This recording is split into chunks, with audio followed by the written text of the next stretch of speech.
नमस्कार दोस्तों, मैं हूं doctor Jasmeet Ahluwalia, bariatric and advance laparoscopic surgeon.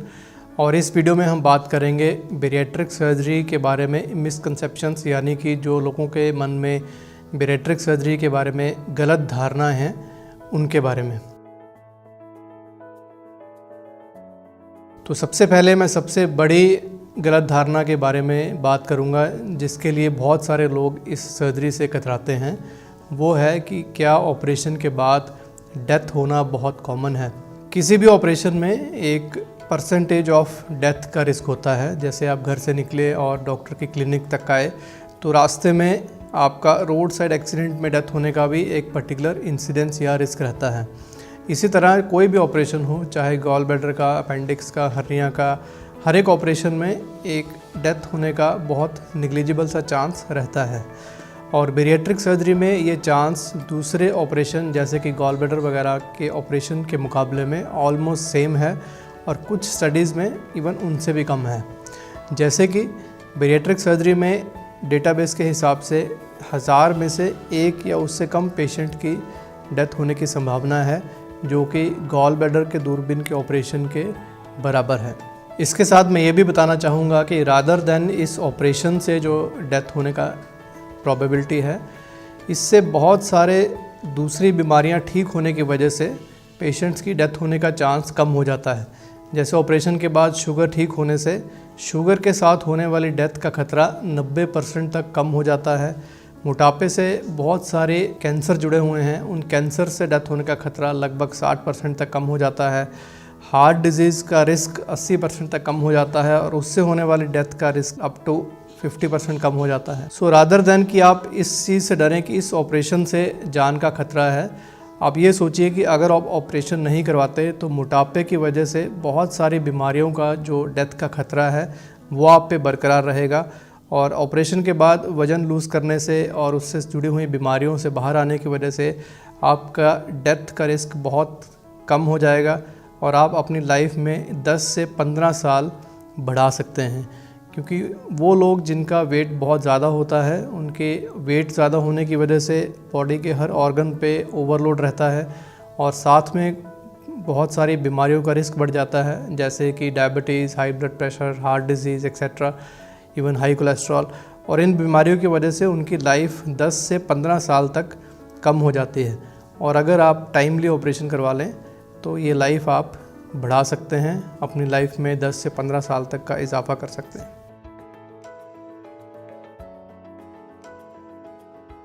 दूसरा जो बहुत बड़ा मिथ है वो ये है कि लोग समझते हैं कि हमें ऑपरेशन करवा के जो डाइट कम करनी है, उसके अलावा हम सिंपली अपने आप ही अपने मनोशक्ति से ये डाइटिंग कर लें और एक्सरसाइज कर लें, और क्यों ना हम इसी से उतना वेट कम कर लें जितना कि बेरियाट्रिक सर्जरी से हो रहा है।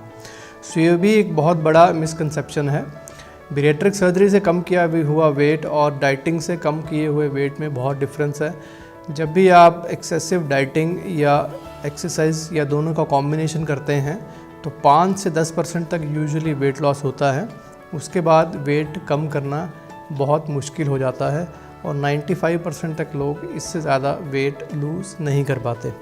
इसके बहुत सारे रीज़न हैं। जैसे जैसे डाइटिंग और एक्सरसाइज से आपका वेट कम होता जाता है, आपके अंदर खाने की इच्छा बढ़ती जाती है, हंगर हार्मोन्स बढ़ते जाते हैं, और बेसिक मेटाबॉलिक रेट, यानी कि जो हम रेस्ट पे या जिस समय हम काम नहीं कर रहे उस समय जो हमारी बॉडी एनर्जी कंज्यूम कर रही है अपनी एक्टिविटीज़ को करने के लिए, वो बहुत कम कर देती है जब आप डाइटिंग या एक्सरसाइज से वेट लूज़ करते हैं।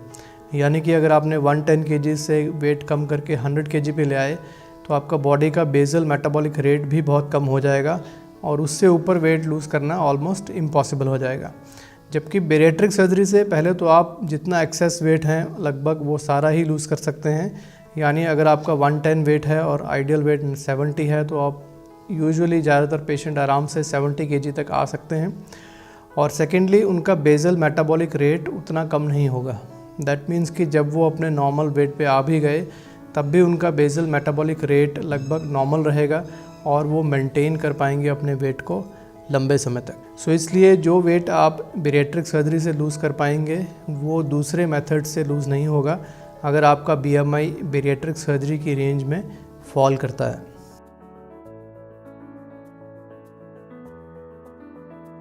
अगला जो बड़ा एक और कॉमन मिसकंसेप्शन है कि बेरिएट्रिक सर्जरी के बाद वेट फिर से दोबारा रीगेन होने लगता है। सच तो ये है कि बेरिएट्रिक सर्जरी से जितना वेट लॉस होगा और किसी भी मेथड से होगा भी नहीं, और वेट रीगेन होने के चांसेस बेरिएट्रिक सर्जरी में ही सबसे कम हैं। बाकी मेथड से वेट यूजुअली जहाँ से आपने स्टार्ट किया है उससे भी बढ़ जाएगा, और इस चीज़ को हम यो फिनोमेना कहते हैं। यानी कि अगर आपका वेट 110 kg है और आपने कम करके 100 kg तक आ गए, नॉर्मल वेट 70 kg है, तो यूजुअली लोग जब भी अपना एफर्ट बंद करते हैं यानी डाइटिंग और एक्सरसाइज से वो बाहर आते हैं, तो अगर 110 इनिशियल बेसलाइन वेट था तो उनमें से बहुत लोगों का वो बढ़कर 112 या उससे भी ज़्यादा हो जाता है। और इस चीज़ को यो फिनोमेना बोलते हैं, जो कि यो एक बच्चों का टॉय है जिसे आप जितनी ज़ोर से नीचे फेंकेंगे उतने ही ज़ोर से वो वापस ऊपर को आएगा। सो ये इसलिए है, जो मैंने आपको पहले बताया रीज़न्स कि डाइटिंग और एक्सरसाइज से हार्मोन्स चेंज होते हैं, बेसल मेटाबॉलिक रेट कम होता है और वो आपकी बॉडी को फिर से अपने इनिशियल वेट पे खींच लाता है, बिकॉज बॉडी मानती है कि जो अभी आपका एग्जिस्टिंग वेट है वही नॉर्मल है, और अगर हम उसे डाइटिंग या एक्सरसाइज से कम करने की कोशिश करते हैं तो बॉडी आपको पुल करके वापस उसी वेट पर ले आती है। बेरिएट्रिक और मेटाबॉलिक सर्जरी के बाद अगर वेट रीगेन होता भी है तो ज़्यादातर लोगों में वो जस्ट 5 या 10% तक वेट रीगेन होता है। दैट मीन्स कि अगर आपने 110 से कम करके अपना वेट 70 तक ले आए हैं तो हो सकता है कि उसमें 3-4 kg वेट रीगेन हो जाए, जो कि हम नॉर्मल मानते हैं। लेकिन अगर उससे भी ज़्यादा किसी का हो रहा है तो यूजुअली वो पेशेंट की अपनी गलती के कारण है, वो हमारी डाइटरी प्रिकॉशंस को फॉलो नहीं कर रहा। यानी कि जो हम खाना बोलते हैं कि जो रूटीन घर में बनने वाला लो फैट खाना है, चपाती और सब्ज़ी, वो छोड़ के वो हाई कैलोरी फूड ले रहे हैं, जैसे कि बहुत ज़्यादा मीठा, या मेल्स में अक्सर हार्ड ड्रिंक अल्कोहल की कंजम्पशन ज़्यादा होने की वजह से, या अगर आपकी पुरानी क्रेविंग्स जैसे आप अगर आइसक्रीम बहुत ज़्यादा खा रहे हैं, मीठी सॉफ्ट ड्रिंक्स बहुत ज़्यादा ले रहे हैं, वो सब वापस करने लगेंगे, then you may have a little more weight regain. But अगर आप केयरफुल रहेंगे, अपनी हेल्दी लाइफस्टाइल्स को फॉलो करेंगे, जो हम एक रूटीन जो नॉन ओबीज लोगों को भी हेल्दी लाइफस्टाइल के खाने के बारे में समझाते हैं, या जो लोग रूटीनली खाना खा रहे हैं वही सब खाएंगे, हाई कैलोरीज़ की तरफ नहीं जाएंगे, तो आपका वेट बची हुई लाइफ नॉर्मल ही रहेगा।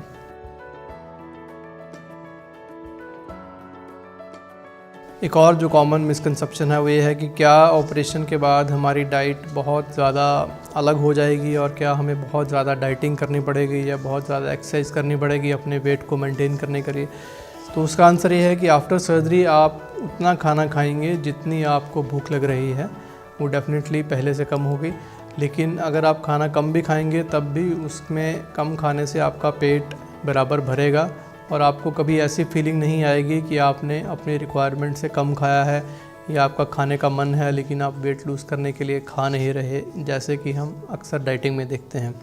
सो आफ्टर सर्जरी स्टमक का साइज़ छोटा होने की वजह से डाइट जितनी बॉडी को रिक्वायर्ड है उतनी ही रहेगी और आपको कभी भी डेप्रीवेशन की फीलिंग नहीं आएगी कि मैं भूख मारकर कम खा रहा हूँ। सेकेंडली, बहुत एक्सेसिव एक्सरसाइज करने की ज़रूरत नहीं होती। हम रूटीन एक्सरसाइज या वॉकिंग जो एक हेल्दी इंडिविजुअल को एडवाइस किया जाता है अपना वेट और बॉडी को हेल्दी रखने के लिए, उसी को एडवाइस करते हैं। अगर आप नॉर्मल खाना और रूटीन एक्टिविटी करते रहें तो उससे भी आपका वेट आफ्टर सर्जरी मेंटेन रहता है। कोई बहुत ज़्यादा स्ट्रीनियस एक्सरसाइज या जिम करना एसेंशियल नहीं है।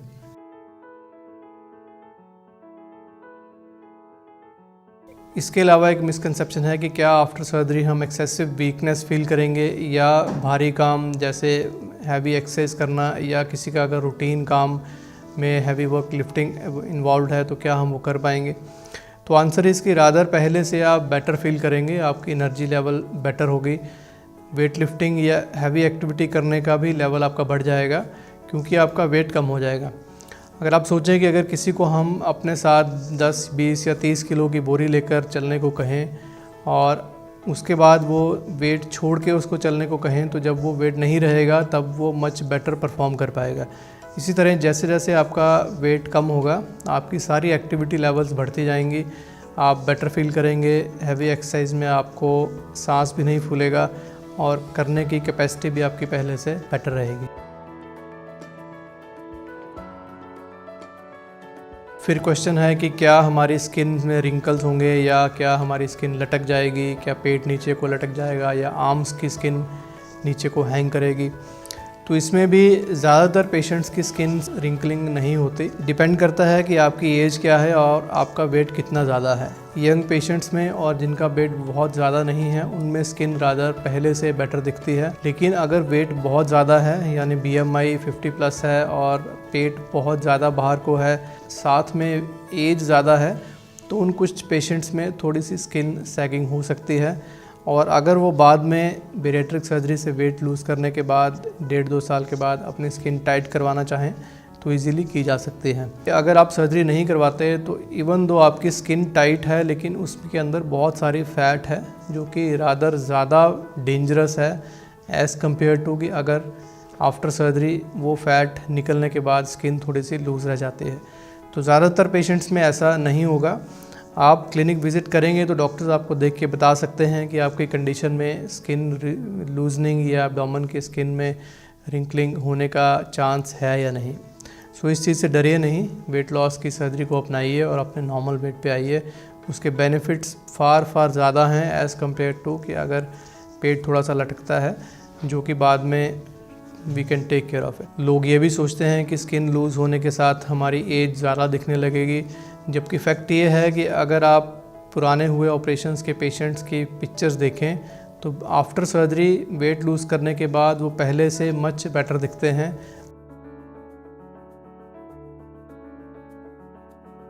फिर एक ये भी क्वेश्चन है कि क्या आफ्टर सर्जरी हमारे बाल झड़ने लगेंगे हेड के।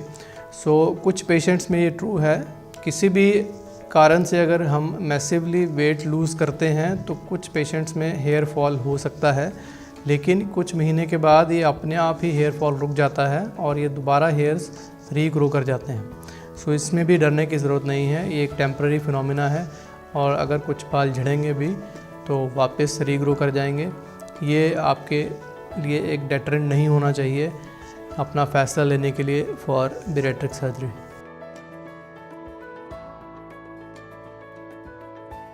फिर कुछ लोग सोचते हैं कि आफ्टर सर्जरी बहुत सारी मेडिसिन्स लेनी पड़ेंगी।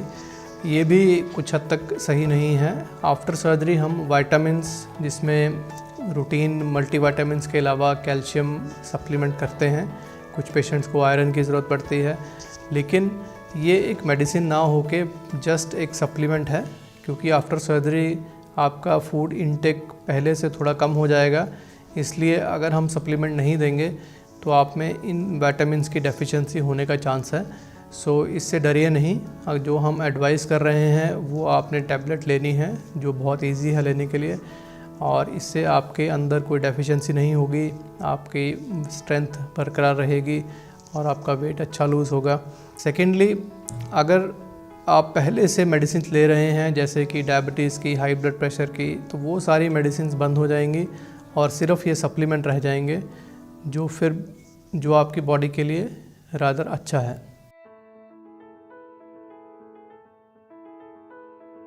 फिर लोग पूछते हैं कि क्या बेरिएट्रिक सर्जरी से सिर्फ पेट का वेट कम होगा या पेट का साइज़ कम होगा कि बाकी बॉडी पर भी असर पड़ेगा। आंसर इज़ कि इससे आपके बॉडी का जनरलाइज्ड वेट कम होगा। फेस से लेके पैरों तक जहाँ पर भी फ़ैट एक्सेसिवली डिपॉजिटेड है वो सारी की सारी फ़ैट अपने आप डिज़ोल्व होती जाएगी। आपका फेस भी पहले से थिन लगना शुरू होगा।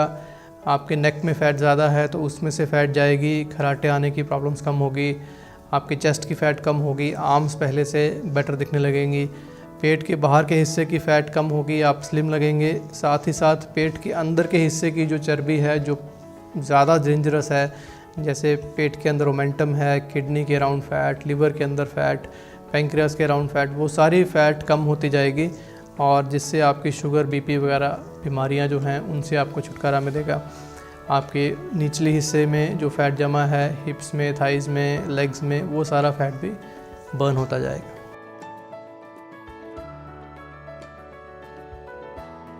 बेरिएट्रिक सर्जरी ना करवा के क्या हम सिंपली एब्डोमिनोप्लास्टी या जिसे हम कॉमन टर्म्स में टमी टक बोलते हैं, या लाइपोसक्शन जिसमें सिर्फ चर्बी खींच के पेट को थोड़ा पतला किया जाता है, क्या वो करवा लें? वो सस्ता भी है और कुछ लोग सोचते हैं कि वो ज़्यादा सेफ़ है। तो जिन लोगों में बेरिएट्रिक सर्जरी की इंडिकेशन है, यानी BMI जो है वो 32.5 से ज़्यादा है, उनमें अगर हम दूसरे प्रोसीजर्स करते हैं तो वो सक्सेसफुल नहीं है। उनमें बहुत कम वेट लॉस होगा। वेट लॉस सिर्फ पेट के निचले हिस्से में होगा, बाकी बॉडी वैसे ही रहेगी। आपका खाने का सिस्टम वैसे रहेगा, आपकी एब्जॉर्प्शन बॉडी के अंदर वैसे रहेगी। और first of all weight loss जितना चाहिए उतना नहीं होगा। सेकेंडली आफ्टर सर्जरी बिकॉज आप वैसे ही खाना खा रहे हैं, वो वैसे ही एब्जॉर्ब हो रहा है, तो वेट रीगेन के चांसेस बहुत हाई रहेंगे। सो ये दोनों अलग अलग प्रोसीजर्स हैं। जिन पेशेंट्स में बेरिएट्रिक सर्जरी चाहिए उन्हें बेरिएट्रिक ही करवाना चाहिए। जिनमें वेट उतना ज़्यादा नहीं है और जनरलाइज्ड बॉडी अदरवाइज़ ठीक है, सिर्फ एक हिस्से में थोड़ा सा वेट है, वो लोग दूसरे प्रोसीजर्स के लिए जा सकते हैं।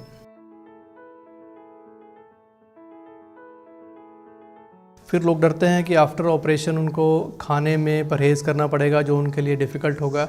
ऐसा नहीं है। ऑपरेशन के इमीडिएट बाद हम पहले कुछ दिनों के लिए लिक्विड डाइट देते हैं और वो उसको बहुत अच्छे से टॉलरेट करते हैं। उसके बाद धीरे धीरे डिपेंडिंग अपॉन कि हमने कौन सा ऑपरेशन किया, यानी स्लीव गैस्ट्रेक्टमी या बाईपास, उस पर डिपेंड करते हुए हम डाइट को धीरे धीरे सेमी सॉलिड और फिर नॉर्मल डाइट पे ले आते हैं। तो जिस भी आप फेज़ में हैं उसमें आपको जो डाइट प्रिस्क्राइब्ड है वो लेने में आपको दिक्कत नहीं आएगी। आपका पेट बराबर भरेगा, जितनी भूख है उतना ही आप लेंगे और आप बड़े आराम से डाइट टॉलरेट करते जाएंगे। कुछ लोग ये भी समझते हैं कि इसके बाद बहुत सारी वॉमिटिंग्स होंगी और डाइट लेने में दिक्कत होगी, तो ऐसा नहीं है। जो डाइट प्रिस्क्राइब्ड है अगर आप वो प्रॉपरली फॉलो करते हैं तो वॉमिटिंग वगैरह का इंसिडेंस बहुत कम है।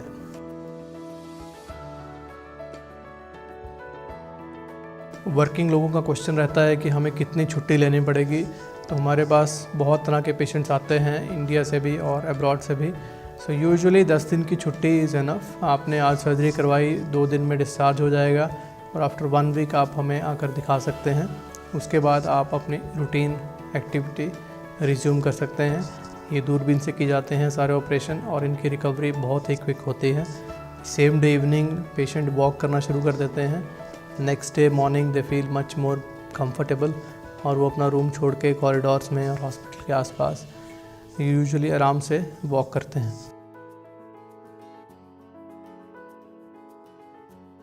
फिर लोगों के दिमाग में ये क्वेश्चन है कि ऑपरेशन से इमीडिएटली वेट लॉस नहीं होता, उसको धीरे धीरे कुछ महीने लग जाते हैं।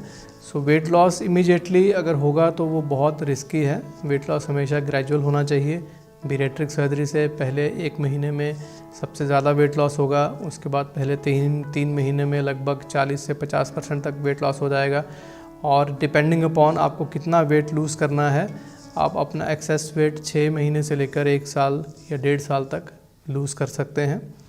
और अगर ये ग्रेजुअली लूज़ होगा तभी आप हेल्दी रहेंगे। डू नॉट एक्सपेक्ट कि हमने आपको आज सर्जरी की और 2 दिन में आप बिल्कुल नॉर्मल वेट पे आ जाएंगे।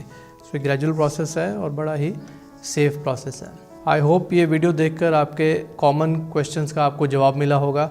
आपके मन में जो डर हैं वो कुछ कम हुए होंगे और जो आप फैसला लेना चाह रहे हैं उसमें आपको हेल्प मिली होगी। अगर आपके मन में और कोई क्वेश्चन है, कोई डाउट है, तो प्लीज़ हमें मेल कीजिए, गिवन नंबर्स पे कॉल कीजिए, व्हाट्सएप कीजिए। Will be happy to help you out. Thank you.